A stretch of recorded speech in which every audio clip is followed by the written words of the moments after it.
Como dizer se um software tem qualidade ou não? Quais as características que a gente pode olhar para saber? Vamos falar sobre isso hoje, mas antes, não se esqueça de se inscrever no canal e já deixar o seu joinha, porque assim você não perde nenhuma das atualizações e também me ajuda a levar essa informação a mais pessoas. Vamos lá?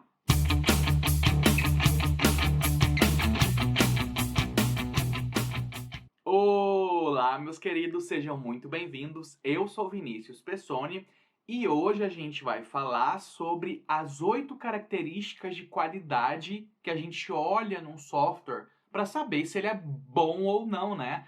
A qualidade, gente, é algo relativo. Ai, Pessoni, como assim?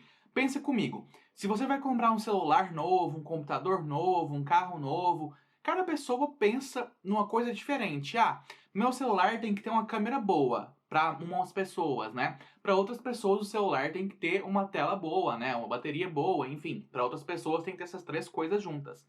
Então, essas são características que a gente olha para um celular, por exemplo.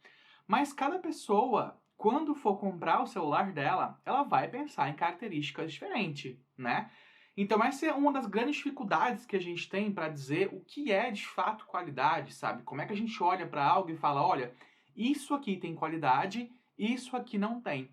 Então foi pensando nisso, né, que a ISO ou a entidade que define normas trouxe uma norma de definição da qualidade de software, né? A mais antiga delas é a 9126, que define algumas características, mas ela foi englobada pela 25010, que é a que a gente tem atualmente. Então a 25010, ela saiu em 2011, englobou as características de qualidade da 9126, e dentro da 25010 a gente tem 8 características de qualidade. Então são essas características que a gente pode pegar e olhar e falar, olha, meu software tem essa e essa, mas não tem essa aqui, sabe? Tem a característica 2 e 3, mas não tem a 5. Ou tem a 2, a 3 e a 7, mas não tem a 4 e a 5. Então, essa norma traz pra gente um modelo de qualidade. Tá bom, pessoal, entendi. A norma é um modelo, é uma referência a algo que eu vou lá e olho e falo, olha, isso aqui é o que eu espero para ter de qualidade. Mas quais são essas características, Pessoni? Vamos lá falar dessas 8 características. Então, a primeira delas, gente, ela é adequação funcional. Adequação funcional quer dizer o quanto o nosso software faz de fato o que eu esperava que ele fizesse, sabe? Então, quando a gente pede um software para alguém desenvolver, ou quando a gente compra um software, um programa, a gente espera que ele faça alguma coisa. Então, a gente quer usar ele para alguma coisa. Exemplo, eu quero usar ele para fazer uma venda, eu quero usar ele para gravar um vídeo, eu quero usar ele para programar. Então, as funções que aquele software me entregam, né, estão de acordo com o que eu estava esperando. Então, isso é adequação funcional, tá? Importante falar que cada uma das características da norma tem também subcaracterísticas. Então, eu estou falando aqui para vocês sobre os 8 grupos, né? Cada um desses grupos tem dentro deles subcaracterísticas que são refinamentos do como a gente identifica cada uma dessas características, né? Então, a primeira delas, como eu falei para vocês, é a adequação funcional. A segunda desses grandes grupos, né, é eficiência de desempenho. Então, quando a gente cria um software, gente, ele não pode demorar, por exemplo, 10 minutos para quando você clica no botão te responder, né?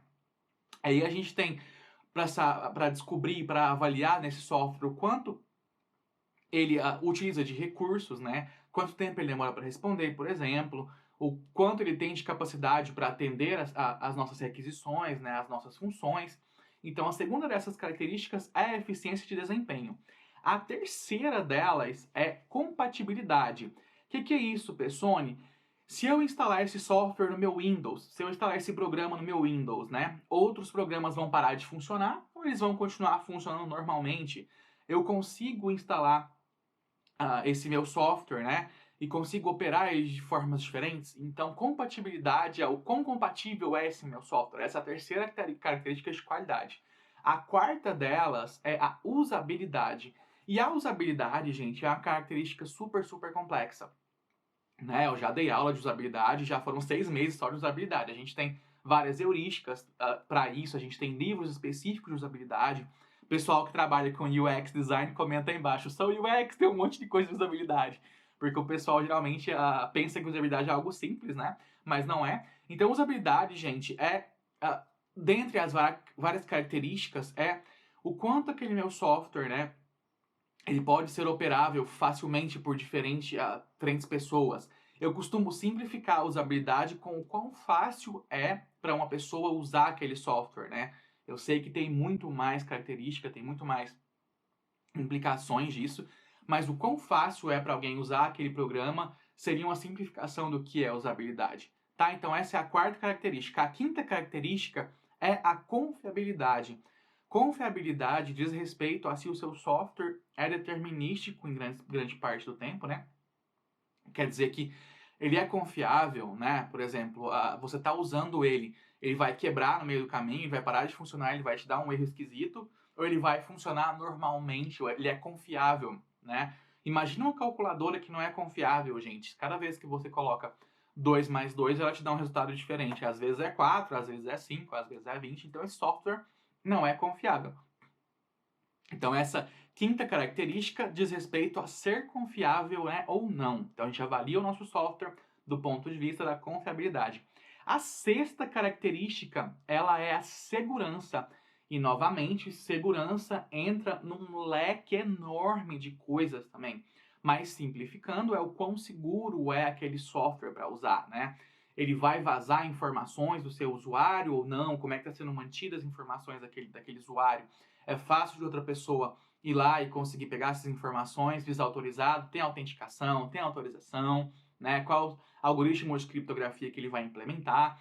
Então, segurança é uma área maravilhosa e bem profunda e bem complexa também para se avaliar, gente. Muito, muito, muito complexa. E é uma área que está em expansão também, né, na nossa área de teste. E essa característica de segurança vai, então, a gente avaliar o software em relação à segurança desse software. A sétima característica é a manutenibilidade. Pessoal chega e engasgou, né, gente? Manutenibilidade. Que é isso, Pessoni? Manutenibilidade diz respeito quanto à facilidade de se manter esse código. Ai, Pessoni, por que isso é importante? Porque, gente, software em geral, ele vai se tornando mais e mais complexo conforme passar do tempo. Então, quando a gente está criando o software, a gente tem que olhar as definições do que a gente faz de padrão, né? De forma de trabalhar. Então, a gente precisa padronizar diversas formas de codificar para facilitar a nossa codificação, né? E para facilitar a nossa manutenção desse código, né?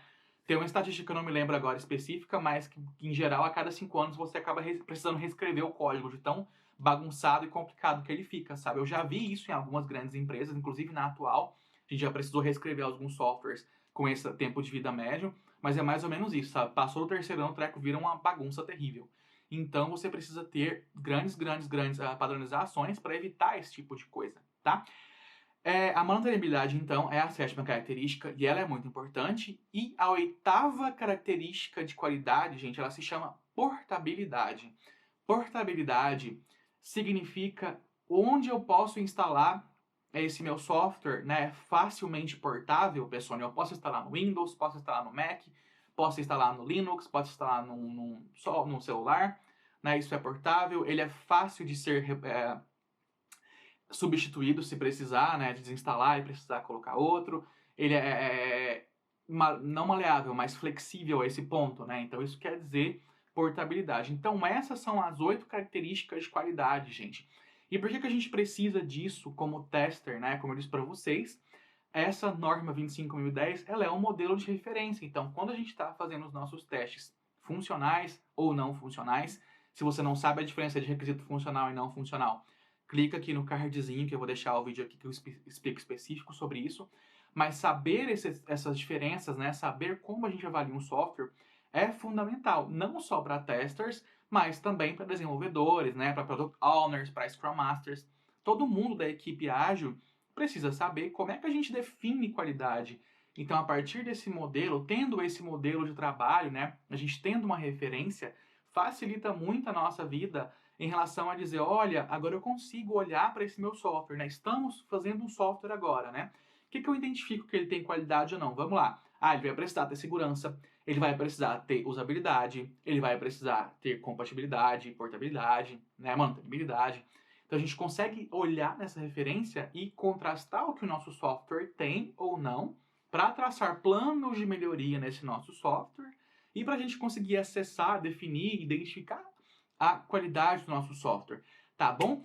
Compartilha esse vídeo, gente, manda pro amigo, marca o amigo aqui embaixo, comenta se ficou alguma dúvida que vocês sabem que eu sempre respondo. Muito obrigado por estar comigo hoje, um abraço, até a próxima. Tchau, tchau.